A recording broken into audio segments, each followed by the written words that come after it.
Hier dimanche 10 novembre au soir, plusieurs enfants ont été admis à l'hôpital général de Yopougon-Atié. Ils sont tombés malades après avoir consommé un gâteau d'anniversaire lors d'une fête qui s'est tenue le vendredi précédent au domicile Diakarika Konaté.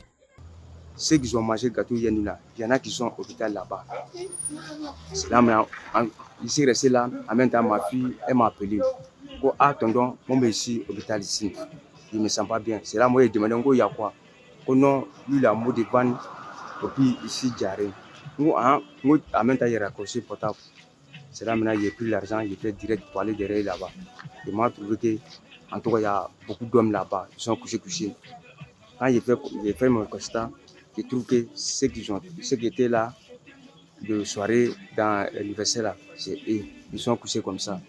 Présentant des symptômes de diarrhée et des douleurs abdominales, les enfants malades se sont d'abord rendus au centre de santé rural d'Adiapodoumé, dans la commune de Songon, avant d'être transférés à l'hôpital général de Yopougon-Atié. Ouma Kone, dont les 6 enfants sont touchés par cette intoxication, attend patiemment avec d'autres parents le diagnostic des médecins. Donc ici arrivé, Dieu merci, les docteurs ont fait les premiers soins. En tout cas, ils continuent de le faire, mais ils m'ont dit que pour le moment, tout ira pour le bien. Je pense que jusqu'à matin, on aura le résultat final. Koulibaly Mamadou, dont la femme et l'enfant figurent parmi les victimes de l'intoxication, exprime sa colère face à la fuite de responsabilité du propriétaire de la boulangerie et ne compte pas en rester là. Pendant que nos parents, nos enfants, nos femmes sont en train de mourir ici, à la boulangerie là-bas, ils sont en train de travailler. Ça veut dire nous, on s'en va faire nos produits pour venir cotiser, pour aller payer lui son pain, lui il s'enrichit.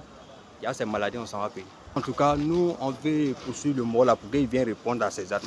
Du côté de l'hôpital général de Yopougon-Atié, le personnel s'est mobilisé pour prendre en charge les 55 personnes qui sont arrivées dans leur service, dont 12 adultes, une femme enceinte et 43 enfants.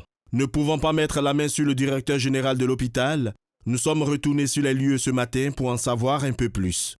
Guillaume Esso-Akpes supervise cette intervention. Il profite de notre micro pour sensibiliser sur les gestes de premier secours en cas d'intoxication. Depuis hier, ces 55 enfants ont été pris en charge. Et dans la nuit d'hier, aujourd'hui, nous avons encore reçu 16 autres enfants. Nous voulons rassurer la population pour dire que ces 71 personnes qui se trouvent dans nos locaux sont hors de danger.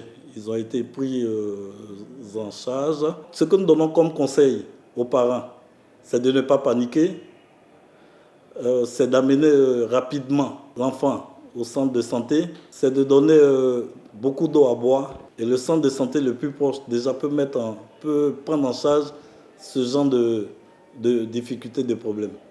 Contacté par téléphone pour expliquer les événements, le gérant de la boulangerie a refusé de faire des commentaires, prétextant qu'il attendait les résultats du service d'hygiène concernant le gâteau d'anniversaire préparé par son établissement.